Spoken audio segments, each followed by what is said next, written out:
Hello everyone, welcome back to my channel, or welcome if you're new. Thank you so much for tuning in. If you haven't already, please make sure to subscribe and help me reach my new goal of 1,500 subscribers by Christmas. So one of my favorite things about becoming more active on YouTube is really being able to talk to you guys, and I feel like we've started to make this really nice community on this channel, and I really love sharing experiences with you guys through the reaction videos and also being able to discuss our thoughts on K-pop. And so this is the reason that I've actually been thinking about making this series for quite a long time now, because there really are a lot of things that go on in K-pop apart from the music and the videos, right? K-pop really is an entire contemporary culture in which there are so many topics and issues that go on, and so I thought it'd be really fun and interesting for me to sort of give you my 2 cents on some of these topics and issues and controversies, and then I would love to hear your opinion on them. So unfortunately, I guess I won't be starting off the series with a bright, happy video, so if you're more in the mood for that sort of genre, that sort of happiness, I would suggest checking out my reaction videos instead. Yeah, disclaimer. I'd also like to preface this video by saying that I really do love K-pop. I love the creative music videos, the songs, the gorgeous outfits, the sets, the concepts, and especially this really supportive, lovely community that has been built around it. So I really do love K-pop. I'm sure you guys will know this by now from my channel. I really do, and I've been here for ages. It's been, wow, must be almost 10 years or more since I started listening to K-pop. So another disclaimer before you all unsubscribe. However, in this video, I would like to discuss with you guys a recent controversy, I guess if you could call it that, which is, of course, Jennie's nurse outfit in BLACKPINK's new music video, Lovesick Girls. So you may already know, but in case you don't, in their new music video, there is a scene in which Jennie is wearing a nurse outfit. And after the music video was released, there was a lot of public outrage and criticism, most notably from the Health and Medical Workers Union of Korea. And according to an article in Pink Villa, the Health and Medical Workers Union of Korea said that the outfit followed the typical depiction used for sexual appeal. And I'm going to link the article below if you'd like to read the full thing. So I first heard of this issue through DKDK TV, which, I'm sure you guys are pretty familiar with this channel. And usually I would say that I either agree with their opinions or I can understand their reasoning behind their opinions. So usually I would say I'm pretty on board with what they're saying and their opinions. However, in this video that they did about Jennie's nurse outfit, I have to admit I was a little bit disappointed. And it did seem like Danny was sort of minimizing it or dismissing the root of the issue, shall we say. Quick side note though, I really do love DKDK TV most of the time, 99% of the time. I love what they do. I love their explained series. So I do love DK. Please don't come for me on this. You guys can attack me for the later things I'm gonna say. So as I was saying, I think that they sort of ignored or just didn't acknowledge the root of the issue. And Jennie wearing this nurse outfit, it's part of a much larger public discourse, and that is feminism. So in Korea, I would say that feminism is somewhat of a dirty word because it's been hijacked by these two groups, these two feminist groups. I wouldn't really consider them feminists, to be honest, but I'm not going to get into that because that'd be a whole nother video. But basically there are two groups called Megalia and Womat, and they call themselves radical feminists, but I'm not going to go into it, but you should research them if you're curious. It's fascinating, really disturbing, but fascinating. But also what I know about exposure to feminism in Korea, it does tend to be from radical groups. So I think that unfortunately the mainstream opinion of feminism in Korea has been largely shaped by these two radical groups, instead of allowing people to understand feminism as the concept and what I believe in as a feminist is gender equity and equality. It's not about, feminism is a good thing, you guys. Really, it's for everyone. But again, I digress. I'm not going to get into that today. So the feminist movement really started in Korea, or it started to get traction in 2016. And this was after a woman was murdered in a toilet in Gangnam Station for being a woman. So as you can see, feminism is a relatively new movement or concept even within South Korea. However, unfortunately sexism and misogyny aren't. And I'm sure you're probably aware of this, but the sexualization of women in K-pop is also a huge problem. And I know that sex sells, you know, like there's no way around it. But when this is against a backdrop of inequality and overt patriarchy, then I think this can have really dangerous consequences. There's actually this famous book in Korea, it's a famous feminist book called Kim Ji-young, born 1982. And it's by author Cho Namju. When Red Velvet Irene, she shared, I don't know if she said that she just finished reading it or she mentioned that she'd read it, and her male fans were outraged. How dare she read this book? And some of them went so far as to burn her pictures and to declare that they could never be her fan again. And actually this one male social media user, he said, she should know that most of her fans are male. She has virtually come out as a feminist, and I'm no longer her fan.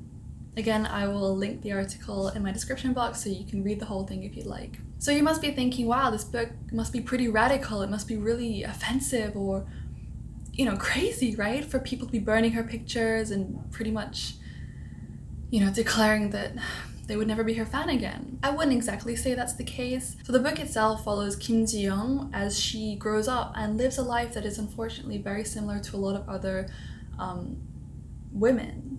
I think it's a very universal story, and a lot of people would be able to sympathize and empathize with the things that Ji-young experiences as she grows up. So an article in the Korea Herald says, the book captures the everyday sexism Ji-young encounters from a very young age. As a child, she is bullied by a male classmate, but when she complains, her teacher simply tells her, guys tend to bug girls they like. During a job interview, she is asked what she would do if she were sexually harassed at the workplace. Anxious that she might not get the promotion, she answers, I would try to naturally leave the situation by going to the bathroom. When Ji-young becomes pregnant, she is virtually forced to quit her job as she and her husband cannot afford childcare. Hardly anyone ever offers a pregnant Ji-young a seat on public transportation. After becoming a parent, she hears a stranger calling her a mom worm, a derogatory term to describe stay-at-home mothers who purportedly exploit their husband's hard-earned money. She was simply drinking coffee out in public while her baby was asleep in a stroller. From that day on, Ji-young develops a mental condition and eventually receives medical treatment. So that's the book. I personally don't think there's anything overtly offensive about it or anything very threatening or aggressive about it, but it really caused a lot of outrage, and Irene was, you know, criticized and harassed on social media for reading that book.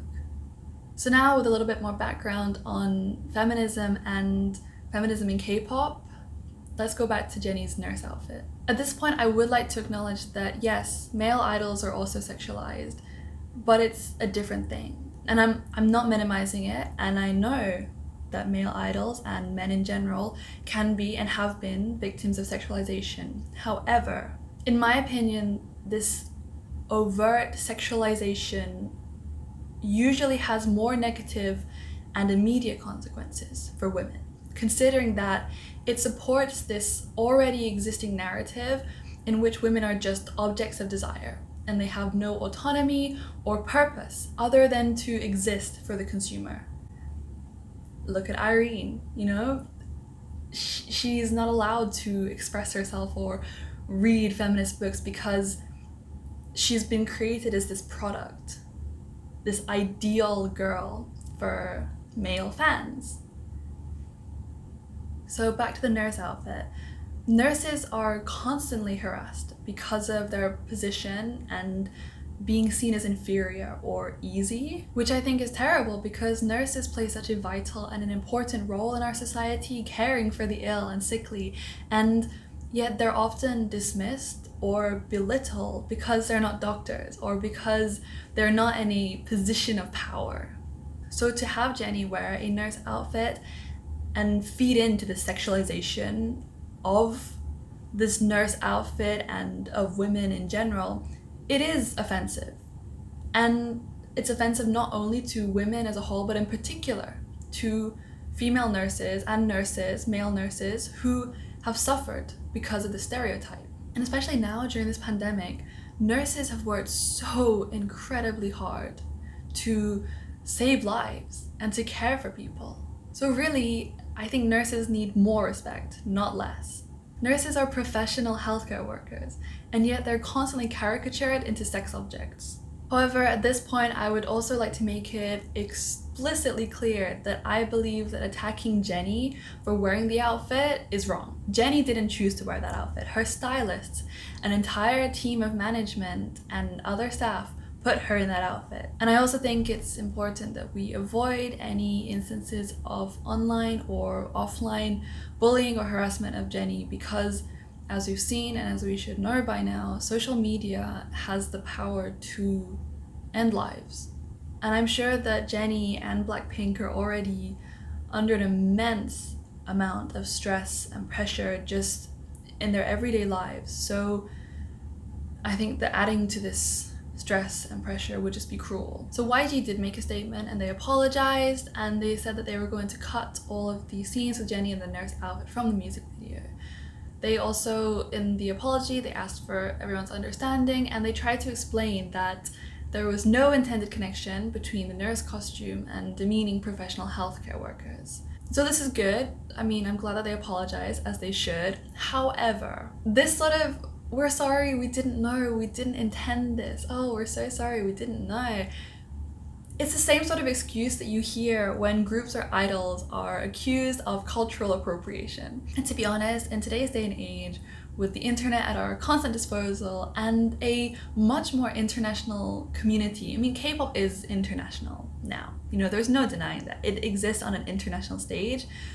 So the whole ignorance excuse really just doesn't work anymore. And to be honest, there is a lot more that I could say about cultural appropriation in K-pop, but again, that's a whole new video's worth of content and frustration and opinion. So for now, let's just stick to this one topic. Actually, as I was organizing my thoughts on this part, I suddenly realized YG. A little late, I know, but what I mean is YG. The same company that Big Bang Seungri, may he rot in jail, was part of. Now again, I'm not gonna say anything about YG because I don't want to get sued, and I'd rather just avoid talking about any of that mess. And again, that would be a whole new video's worth of content, opinions, frustration, anger, etc. So we're gonna leave it here. However, it does just make me wonder what sort of workplace that is, and I find it hard to believe that it's a comfortable, equal, nice workplace. And what I'm really trying to say is YG. YG is the company that made Jennie wear the nurse outfit. I feel like YG should just be even more careful than they already need to be, considering their history, and that more than any other company, they have a responsibility not to objectify women. Going forward, I really do hope that they will learn from this and they don't just do something else offensive and apologize again, because they didn't know. But we'll see. In conclusion, yep, you made it. If you're still here, congratulations, you deserve an award. In conclusion, Jennie's nurse outfit was offensive, and in my opinion, it really feeds into a more dangerous and misogynistic narrative. It's not just Jennie wore a nurse outfit. You know, it's Jennie wore a nurse outfit, and this is the background. This is the reason people are offended. This is what it's part of. It's part of a much larger history and culture and society in which women aren't equal, and also nurses aren't equal. However, Jennie did not make the choice to wear the nurse's outfit. A whole team of people in an industry that sells sex made this choice. So honestly, I still love K-pop, most parts of it. But I think that you can love something and you can also be aware of its faults and be critical of it without being hateful. So I hope you guys know that none of this is intended to be hateful or mean or is ill-spirited. I just think that K-pop is something that I've grown up with and I really love, but as I got older, I've become less naive about it, and I still love it, but I am aware that it's not perfect. So what I really hope is that by talking about these issues and highlighting them and discussing them, we can move forward to make a better industry for both the artists, the companies, and the fans, in which there is equality and it is a safe space for people to work and operate and perform in. So the articles that I mentioned before, I've linked in my description box, so you can find those there if you'd like to read them yourself. I'm so very curious to hear what you guys think. I hope that you guys enjoy this video. I hope that you still like me after I shared all my possibly controversial opinions with you, and that you still want to watch my videos. Please don't unsubscribe. If you enjoyed this video, which I hope you did, and you'd like to see more of this type of video where we talk about topics or discuss controversial things or even just nice things that happen in K-pop, there could be some nice videos in this series, you know? Please do let me know. I really hope that you guys enjoyed this because, like I was saying at the beginning of the video, I really do enjoy this little community that we're building here on this channel and being able to talk to you guys about these things and experience K-pop together. And really, I guess what I'm trying to say is it'd be cool if we could appreciate the good parts together but also discuss the bad parts together. So I hope you're in this with me for the whole shebang, the whole good and bad, the pretty and ugly. Please. And to be honest, there really are so many interesting topics, and I'm sure, you know, there's really no shortage of controversies in K-pop. So I'd love to discuss all these different topics and issues with you. Please let me know if there's anything else that you think, you know, you'd like to hear my opinion on, or we could discuss at the moment. Otherwise, I'm going to go through and, you know, see what happens in the next few days.